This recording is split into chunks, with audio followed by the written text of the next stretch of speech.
The following presentation is for mature audiences only.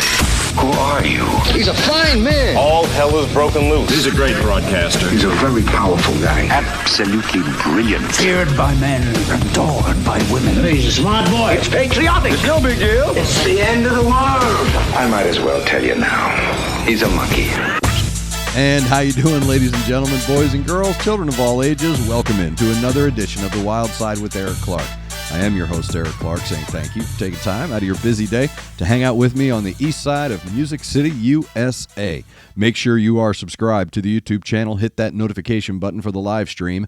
Smash the like button for the algorithm. If you have a band, song, or a video, something you want me to check out, head over to the Discord server. It's your one-stop shop for all things Wyldeside, and it's the only place I go to get my suggestion. Left-hand side, YouTube reaction requests. Read the pinned message, drop a link, a brief description. I will get to it when I can. Thank you to Connect 200 Music to See and Aunt Betty's Nut Butter. Today's Discord suggestion is coming from Paul C. He is the band leader of the band in my medieval tavern that I'm building in our Let's Plays. So Paul is he's the band leader. Paul C. and the Skid Marks. They are the band in my medieval tavern. If you want to work in my medieval tavern, go over to Discord, CONCURPA's Rest, apply within. So today we are back with Hanabie. And again, I hope I'm saying that correctly. I believe I've done maybe 2 of their tracks, so I'm not as familiar with them as you are. So I rely on you, my Sherpas, to guide me up this new music mountain of mine. But Paul C. wants me to check out Hanabie. This track is called Lovely DONSETSU. Lovely DONSETSU. So today we're back with Hanabie. Fill me in down below everything I need to know about the band, the track, and all of that madness as we check out Lovely DONSETSU on the Wild Side. Here we go. 今や世界において仮想空間、アニメ、ゲームといったカルチャーは日常生活に必要不可欠なのである。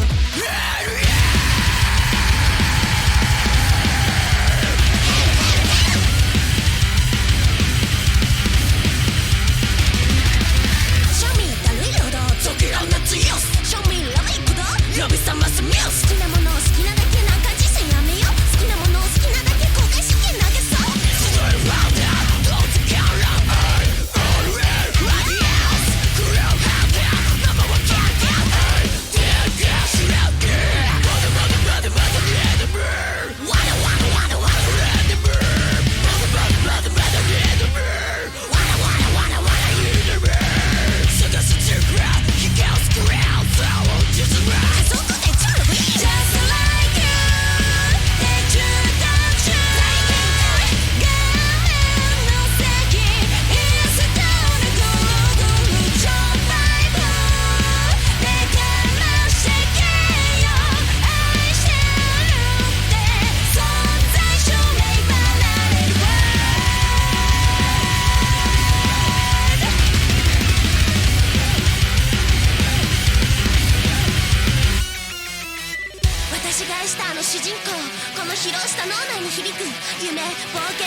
There you go, Hanabi. That is lovely Densetsu, as suggested by Paul C. from over at Discord. If you, like Paul, have a suggestion for me, get over to Discord, left-hand side, YouTube reaction requests.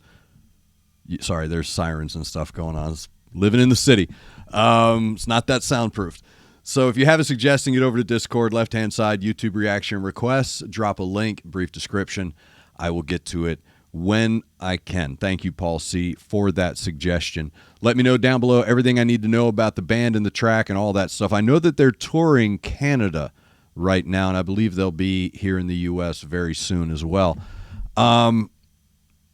Musically speaking, there are elements of that track. Sorry, this is a habit. There are elements of that track that smack of the Crow soundtrack. I think the Crow soundtrack is right up there with Singles as far as testaments to a time of music. It's a perfect compilation. It's a perfect compilation of that style of music in one setting. 90s were crazy. There are a lot of soundtracks in the 90s that were just blistering awesome. And when I hear this, it reminds me of a lot of tracks from that soundtrack, different elements from it.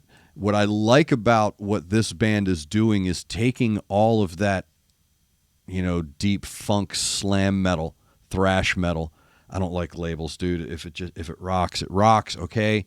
You can say that there's influence in there, and you can say that there's sound-alikes in there and all this other stuff. I just go by, does it rock or not? And that slams. That is an absolute slam of a track right there. And what the vocals do, even with the growl, even with that low register growl, what her vocals are doing, both the vocals are doing, are creating this really cool rhythmic balance. So while there is a not darkness, that's not what I'm saying. There are darker foundational tones to a lot of the base of this track. All right, there's a lot of browns and dark blues and purples and heavy reds and things like that. Whereas the vocals and the guitar, they bring out this heartbeat that creates oxygen. So these colors are more of your yellows, your bright pop yellows, your vibrant greens, your I want to swim in that blues, kind of a thing. They're deep and rich, but they're not, Klieg lights in your face when it comes to how they're popping in my head. So everything is well balanced. It's something I do want to point out as well, the engineering of this track. I should get a friend of mine that does this to check this out, because this track is very well engineered. It's very clean. It's very crisp. There is a perfect cadence through this track where any and all of the transitions that occur in this track, structurally speaking, are perfect. Even though they're sudden, even though they're stark, even though they're aggressive in their disposition, there's still a smoothness in the segues and in the transitions that create that continued heartbeat. So whether the register's here or down here, you're still connected to it. So that's very well done. And something I'm learning as well, something I'm learning as well, and I am completely ignorant to this, but I wrote this down because it's very important. When I first seen Bandmade, when I'd started to dig into these bands, I wanted to stress something, that within these, as great as they are and as connected to them I'm still learning there is a cultural rebellion here, an element that I don't understand, because that's not my culture. But I have to recognize that this is not just music for music. There are cultural rebellious messages here. This is antithetical, I think, to a lot of how some of these kids were raised. So I'm learning more and more through different bands about, we see it as one way. In the West, we see it as one way. but there's something in there. There's a cultural rebellion element in there that I don't know if we're getting or if we truly understand. So I think that's what also adds this wonderful energy to their performances, is that they have, sorry, I keep dropping stuff. They have this passion and joy that they're getting to make this music. So you have all these instruments, vocals, guitar, bass, drums, blah, blah. But somewhere in there is that added color of their want to do this for their reasons that I don't know if a lot of people in the West really understand where that cultural rebellion comes from. So again, I'm thankful that I'm learning a lot through these video suggestions, so please keep them coming. So again, very well-structured track, good colors that popped at the right time throughout. The growls were used for effect, not for compensation. So again, even the digitizing, even the flange and the reverb that was used on the vocals, perfect, because you're doing it for effect, not for compensation. Obviously, they're very good at singing, so they don't need that compensation. So good use of vocals, good use of effect, well-layered track, good pace, good cadence. So thank you very much, Paul C., for that suggestion. Hanabi with lovely DONSETSU. I'll get better at these. Let me know down below everything I need to know about the band, the track, all that stuff. So again, I think they're touring. I'll link everything down in the description. Again, if you have a suggestion for a band, song, or a video, get over to Discord, left-hand side, YouTube reaction requests, drop a link, brief description after you read the pinned message, and I'll get to it when I can. Thank you to Connect 200 Music to See and Aunt Betty's Nut Butter. Thank you to all of you for taking time out of your day to hang out with me here in Nashville on the east side. Make sure you're looking out for each other. Make sure you're looking out for your neighbor. Try to do at least one good thing a day. I am Eric Clark, and this is The Wild Side.